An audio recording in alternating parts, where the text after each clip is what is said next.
Witanwanya. Assalamualaikum warahmatullahi wabarakatuh.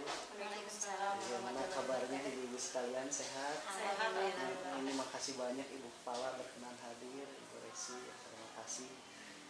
Hari ini kita akan melaksanakan pendampingan 4 Ibu Kepala. Saya minta izinnya, alhamdulillah tadi diizinkan. Jadi PI4 itu penampilan video keempat yang isinya tentang observasi ke kelas, bagaimana cara mengajar. Mudah-mudahan kemarin juga kita udah ngobrol-ngobrol ya berisi tentang RPP.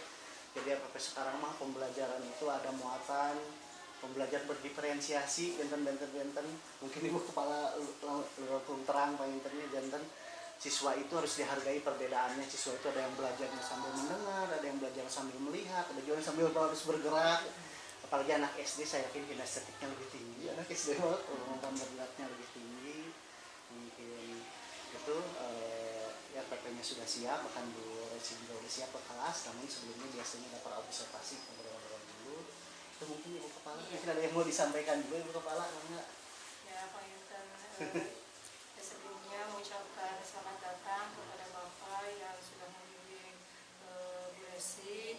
Mudah-mudahan dengan datangnya Bapak ke sini bernilai ibadah dan menjadikan kemajuan untuk pendidikan yang ada di Indonesia. Amin. Mudah-mudahan dengan adanya program guru penggerak ini, apa yang dicita-citakan oleh pemerintah dengan adanya program Merdeka Belajar ini lebih sukses dan juga bisa lebih menyeluruh di setiap elemen masyarakat dan lebih memahami. Mungkin itu. Selamat datang, mudah-mudahan semua sukses dan lancar dalam kegiatan programnya untuk Resi. Ya, terima kasih banyak Bu Kepala. Terima kasih atas dukungannya selama ini sampai ke PI4. Mungkin saudara informasi, jadi penampilan individu ada 6. Jadi 2 kali lagi mungkin ke sini. Jangan bosan menerima saya di sini. Terima kasih atas sambutannya selama ini. Mudah-mudahan silaturahminya tetap panjang walaupun misalkan PI sudah berakhir. Tetaplah insya Allah saya akan menyapa Ibu kalau ketemu di jalan. Mudah-mudahan kita jadi satu keluarga. Ya. Mudah-mudahan kita lebih akrab lah pendekatannya. Oh ya, mungkin tambahan, jadi selain pembelajaran berdiferensiasi ada juga pembelajaran sosio-emosional ya tambahannya. Itu sudah masuk, saya lihat ke RPP-nya udah pada bagus. Jadi memang sekarang harus dekat bagikan sebuah keluarga, kayaknya belajar dengan siswa dengan juga. hati waktu belajarnya kemana? Saya semua di Kapungkur dia orang teh ada kamurang kali teh justru dulu yang dengan hati. Di Kapungkur ge anak-anak menganggap kita orang tua ya, kita menganggap anak-anak sebagai anak kita. Seperti udah dari dulu. Tapi mungkin sekarang pemerintah ingin lebih menekankan bahwa ya pembelajaran terus dengan hati ya. Jadi penekanan lagi mungkin. Itu mungkin Bu Resi, saya lihat di LMS mungkin udah bagus, luar biasa, alhamdulillah aktif di LMS walaupun kemarin LMS ada gangguan ya sedikit. Jadi nggak nyambung antara SIM PKB dengan LMS, terus sekarang udah ya, udah dicek. Kemarin lancar, bahkan kemarin malam rukol ya, bagus, aktif sekali di rukol, mudah-mudahan terus bisa dipertahankan. Walaupun alhamdulillah sekarang jadi kepala sekolah ya, ucapkan selamat, luar biasa. Walaupun kepala sekolah sebetulnya manajerial ya, sekarang tidak perlu ke kelas, tapi tetap harus paham guru itu kelas seperti apa, mengajar itu idealnya seperti apa, kepala sekolah tetap harus paham itu mungkin. Mungkin bisa diceritakan mengenai kegiatan LMS, apakah ada kendala? Ceritakan kembali atau lancar-lancar saja Bu Resi, mana? Alhamdulillah Pak, untuk LMS lancar, namun memang sebelumnya ada terkendala di mana ada double, saya itu ada guru belajar ID, ada admin belajar ID gitu. Namun sudah ditangani oleh KPPD Penggerak Kabupaten Garut, dan sekarang saya sudah terdaftar sebagai admin gitu. Jadi yang akun gurunya itu sudah otomatis keriset sendiri oleh pihak pusat, bantuan dari Permendikbudrisnasnya gitu. Alhamdulillah ya, ada kendala memang sebaru ingat WA ya, kendalanya alhamdulillah sudah ketemu solusinya ya. Ya, saya ucapkan terima kasih nantinya Bu Resi udah aktif lah di LMS-nya, saya terdeteksi memang aktif. Kemudian saya lihat juga RPP-nya udah siap, udah luar biasa, sudah memasukkan unsur diferensiasi, sosio-emosional, juga unsur-unsur lainnya. Kalau lembar observasi ini saya buat langsung aja lah di komputer paperless, nanti saya mungkin lewat laptop, mungkin lewat HP, biasanya mungkin lewat HP langsung, mungkin di PDF-kan, baru di-upload. Dan hari ini mah sebetulnya nggak usah di-print ya, data paling tanda tangannya ya nanti. Sekarang juga sudah berlaku tantangan digital kalau untuk ini Jadi ada kemungkinan lembar observasi ya bisa digital saja untuk penilaian. Sinta itu kan menuju fokus Merinan. Oh iya, listrik ya kendala juga tuh.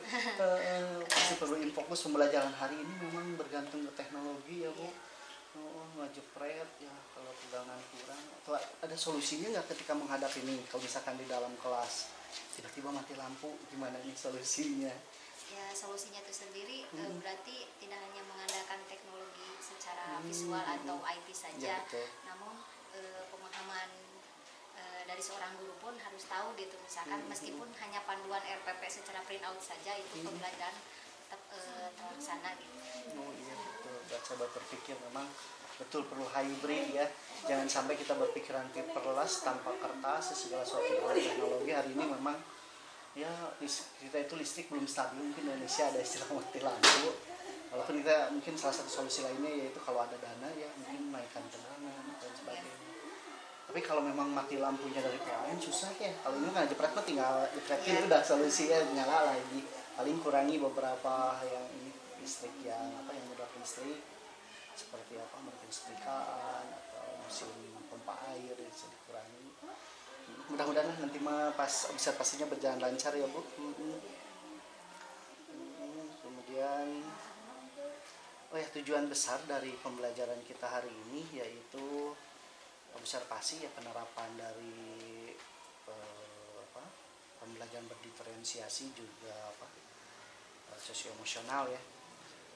Bisa diceritakan secara ini, boleh dibacakan mungkin dari RPP-nya, berdasarkan RPP yang Ibu buat, apa sih tujuan pembelajaran kali ini? Tujuan pembelajarannya itu ada 3 Pak. Dimana yang pertama itu melalui kegiatan menyanyi, kemudian pengamatan secara media gambar, video, dan lingkungan sekitar, murid mampu mengidentifikasi dan mengelompokkan cara perkembangbiakan hewan baik secara opipar, pipipar maupun opopipipar. Itu secara pengetahuannya ya Pak. Betul. Namun ada tujuan pembelajaran yang kedua yaitu melalui penugasan murid bisa membuat karya baik secara gambar, secara video ataupun dengan keterampilan gerak dengan menempel gambar secara cara perkembangbiakan opipar, pipipar, dan pipipar itu merupakan contoh dari keterampilannya. Kemudian dari segi sikap saya sudah menyampaikan tujuan pembelajarannya yaitu melalui kegiatan pembelajaran yang dilakukan murid mampu bekerja sama, disiplin, dan percaya diri, dan itu pun sudah termuat di dalam penilaian sikap yang ada di dalam RPP itu sendiri Pak. Bagus, sudah disebutkan dengan lengkap, luar biasa memang Bu Resi, kemampuan bicaranya bagus ya, komunikasinya, menjelaskan tujuannya dengan sangat baik. Bisa diceritakan juga mengenai area pengembangan yang hendak dicapai hari ini, apa yang dikembangkan, apa yang hendak dicapai hari ini? Area yang ingin dikembangkan di sini ada 3 hal, yaitu terkait dengan kognitifnya atau aspek pengetahuannya, di mana murid bisa mengelompokkan, bisa mengidentifikasi cara perkembangbiakan hewan, opipar, pipipar, dan opopipipar melalui berbagai macam media, baik secara gambar, kemudian secara lingkungan, dan secara video-video yang ditampilkan, maupun juga dikaitkan dengan kegiatan bernyanyinya gitu. Jadi nyanyi yang dilakukan itu sebenarnya isi materi dari syairnya itu merupakan materi jawaban nanti yang bisa dikerjakan di LKPD-nya. Kemudian untuk segi area pengembangan kedua yaitu mengenai keterampilan. Keterampilan di sini anak disajikan sebuah berbentuk tugas gitu. Tugas yang ditampilkan ini anak mungkin membuat karya menggambar berdasarkan klasifikasi cara berkembang biak, mana yang opipar, pipipar, dan popipipar, baik itu secara visual maupun secara audio. Siswa berarti bisa membuat karya berupa video. Beliau presentasi gitu, anak-anak tuh presentasi sendiri secara individu bahwa ini loh hewan opipar, cirinya bagaimana gitu. Jadi anak bisa mempresentasikan secara kata-kata. Kemudian yang terakhir secara kinestetiknya itu keterampilannya saya menyajikan sebuah gambar, nanti mereka menggunting sendiri, menempel-nempelkan sendiri gitu Pak. Mana yang masuk ke tabel opipar, mana yang masuk ke opipar dan opipipar. Kemudian dari area pengembangan ketiga yaitu secara sikap, Yang dimunculkan di sini yaitu kerjasamanya, kemudian kedisiplinan dalam belajar, dan terakhir kegiatan secara mandiri. Bagus, luar biasa ya pengembangannya, dijelaskan secara detail, bahkan sudah mencakup strategi juga. Saya lihat di sana ada strategi pembelajaran. Tapi mungkin ada strategi tambahan bisa dijelaskan selain daripada tadi strategi pembelajaran ke depan lebih detail lagi. Strategi yang dipersiapkan di sini terkait dengan pembelajaran kali ini, Pak, saya mengambil model pembelajaran problem based learning. Ya, di mana melalui kegiatan ini terdapat tahapan yang pertama yaitu orientasi masalah. Jadi kita menyajikan sebuah permasalahan pada siswa dengan berbagai macam kegiatan tanya jawab terlebih dahulu agar mereka tergugah gitu ya. Untuk mampu memecahkan permasalahan yang ada di sekitar, terutama tentang perkembangbiakan ya Pak.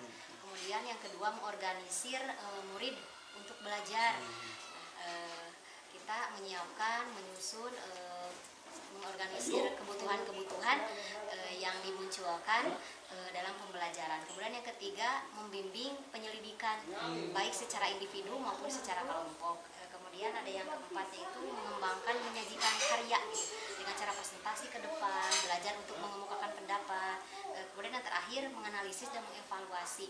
Nah, saya mengevaluasi dan menganalisis itu saya buat menjadi sebuah penugasan kecil dan sederhana. Anak menyimpulkan, kemudian merefleksikan sendiri secara tertulis nanti di kertas mini kecil yang nanti akan ditempelkan dari kesimpulan pembelajaran yang sudah dilakukan. Bagus, luar biasa. Ya, ada juga sih strategi yang lainnya. Itu saya lebih menekankan pada metodenya itu, selain yang biasa ekspositori, kemudian tanya jawab, diskusi, saya juga menyisipkan ice breaking sebagai penyemangat gitu Pak. Kemudian tentunya terkait dengan KSE ada mindfulness-nya biar anak terlihat rileks. Kemudian selain demonstrasi dan presentasi gitu, jadi ada permainan tebak gambar nanti Pak di tengah-tengahnya gitu, jadi anak biar tidak merasa bosan gitu Pak.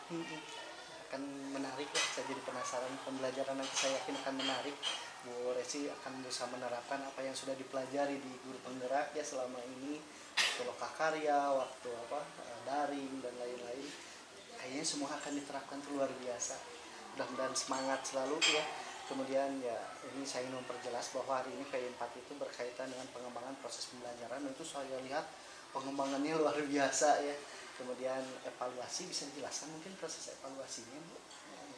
Kalau untuk evaluasinya itu sendiri, saya melibatkan secara kelompok. Jadi secara kelompok di sini murid dibagi menjadi 3 kelompok yang termasuk gaya belajarnya itu sendiri. Ada auditory, kemudian ada visual, ada kinestetik, dengan fasilitas yang diberikan berupa LKPD gitu.